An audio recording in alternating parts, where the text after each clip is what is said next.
वाराणसी के लोग क्या कहते हैं, वाराणसी में जो इंडस्ट्रीज हैं उनका कहते हैं, बिजनेसमैन क्या कहते हैं, उनसे बात करते हैं। किस तरीके से देखते हैं इस बजट को, कितना संतुलित लगता है?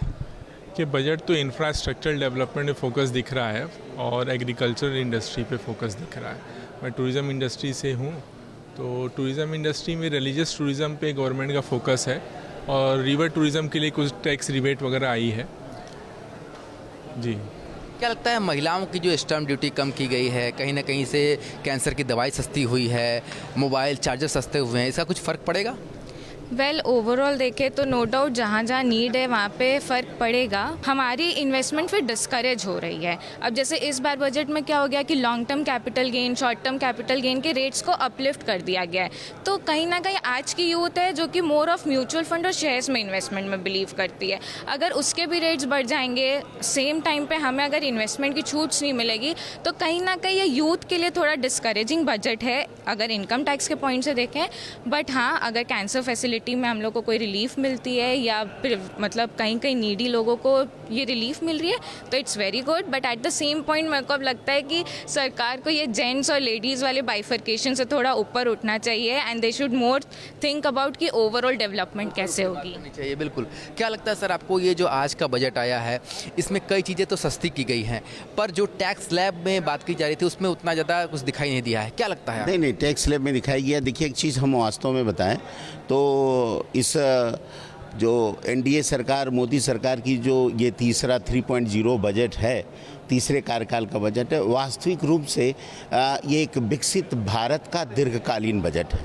और वास्तव में जो हमारा जो इकोनॉमिक रिफॉर्म्स का आर्थिक सुधार सर्वेक्षण कल पेश किया गया और उसमें खास तौर से जो बताया गया कि गरीब, महिला, युवा और किसान, तो इस में आपने देखा 9 जो पायदान उन्होंने बताए हैं, तो इसमें सामान्य जनता के लिए, महिला के लिए, किसानों के लिए और वास्तव में युवाओं के लिए हर तरह की स्कीम है। युवाओं के ट्रेनिंग की बात है, नए मेडिकल कॉलेज, नए यूनिवर्सिटीज़ वगैरह खोलने की बात है, इंफ्रास्ट्रक्चर्स में डेवलपमेंट है, पब्लिक इनकम टैक्स के बारे में भी आपने देखा, स्लैब में चेंज किया आपने, स्टैंडर्ड डिडक्शंस बढ़ाए हैं, कैपिटल गेन में कुछ कमी बेसी की गई है। अब बात रह गई, बात सरकार को सब जगह कम ही कर देगी तो सरकार को टोटल रिवेन्यू प्राप्त कहाँ होगा? तो सरकार को जनता को खुश भी रखना है, लेकिन एक तरफ से अगर टैक्सेस घटाने हैं तो दूसरे तरफ से टैक्सेस बढ़ाने हैं। लेकिन हमारे ख्याल से इतना संतुलित बजट पिछले 10 वर्षों में जो सरकार का था उतना संतुलित बजट नहीं था। और इस आधार पर हम कह सकते हैं कि सरकार ने जो और अपने क्षेत्र जो 9 बताए थे, जो कृषि क्षेत्र में उत्पादकता, रोजगार और कौशल विकास, समावेशी प्राथमिकता, सामाजिक न्याय, विनिर्माण और सेवाएं, शहरी विकास, ऊर्जा सुरक्षा, आधारभूत संरचना, नवाचार, अनुसंधान, अगली पीढ़ी के लिए सुधार, कोई ऐसा क्षेत्र नहीं है जिसको उसने टच नहीं किया है। क्या लगता है अनूप जी आपको कि ये जो बजट है ये आम आदमी के लिए कितना हितकारी रहे? देखिए, आम बजट ही है, आम आदमी के लिए है। आप देखे होंगे कि 140 करोड़ जनता की बजट है, ये किसी स्पेसिफिक सेक्टर का बजट हो नहीं सकता है। सरकार सबकी है, डेमोक्रेटिक पैटर्न ऑफ सोसाइटी है। तो आप देखेंगे साइज ऑफ इकॉनमी सबसे बड़ी होती है। हम सबको समझना चाहिए कि सरकार के रेवेन्यू का स्रोत बहुत सीमित है। आप अभी भी देख लीजिए, 37 लाख करोड़ सिर्फ रेवेन्यू होने जा रहा है और खर्च की सीमा इसलिए सरकार बढ़ा नहीं पा रही है, 48.2 लाख करोड़ हो गया है। तो जो आय व्यय का जो अंतर है अभी भी 11 लाख करोड़ हो गया है। तो 4.4 का जो फिजिकल डेफिसिट में जो कमी की बात सरकार कह रही है, जो टारगेट की है, वो स्वागत ही होगी, क्योंकि ऋण लेकर और व्यर्थ में विकास करने का जो दौड़ है वो नहीं करना चाहिए भारत जैसे देशों में। इसलिए हमको लगता है कि बहुत ही कॉशियस बजट है, संतुलित बजट है और सरकार ने ग्रामीण विकास के लिए बहुत खर्चा किया है। और सबसे वेलकम स्टेप जो है 4.6 लाख करोड़ रुपया जो शिक्षा और स्किल डेवलपमेंट पर खर्च करना, वो हम जैसे अध्यापकों के लिए उत्साहवर्धक है, क्योंकि हमको लगता है कि जब तक यूथ एजुकेटेड नहीं होंगे, स्किल्ड नहीं होंगे, तब तक वो फ्यूचर रेडी वर्कफोर्स में शामिल नहीं होंगे। महिलाओं के लिए स्टैम्प ड्यूटी कम हुई है, दवा, कैंसर जैसी दवा, रोगी के लिए दवाएं कम कीमत की गई है, मोबाइल की कीमत कम की गई है। क्या लगता है ये बजट जो है आम आदमी को कुछ उम्मीद देगा?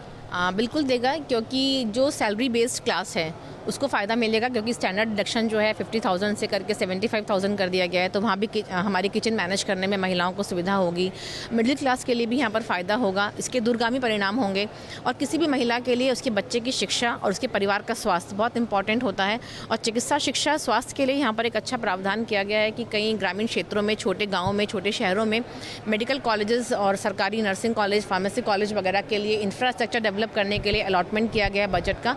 तो मुझे लगता है कि हमारे गांव के बच्चे जो हैं वो 12th क्लास करके नर्सिंग, फार्मेसी, इन क्षेत्रों में बहुत कम फीस पर अपना करियर बना सकते हैं, और जब वो अपना करियर बनाएंगे तो उन क्षेत्रों में अपनी प्रैक्टिस करेंगे या वहाँ पर जॉब करेंगे, तो ग्रामीण क्षेत्रों में चिकित्सा व्यवस्थाएं मजबूत होंगी। और चिकित्सा शिक्षा पर भी प्रावधान है, तो अलग अलग छोटे शहरों में जब इन सब चीज़ों की मजबूती मिलेगी तो उनको चिकित्सा के लिए बहुत बड़े क्षेत्रों में या बहुत बड़े कॉरपोरेट हॉस्पिटल्स में उनको नहीं आना पड़ेगा। इस बजट से जो उम्मीदों का बजट कहा जा रहा था वो क्या धरातल पर उतर पाया है? देखिए, देखा जाए तो ये बजट सराहनीय है, लेकिन जो उम्मीद लगाए थे व्यापारी और आम जनता, वो थोड़ा सा निराश है इस बजट से।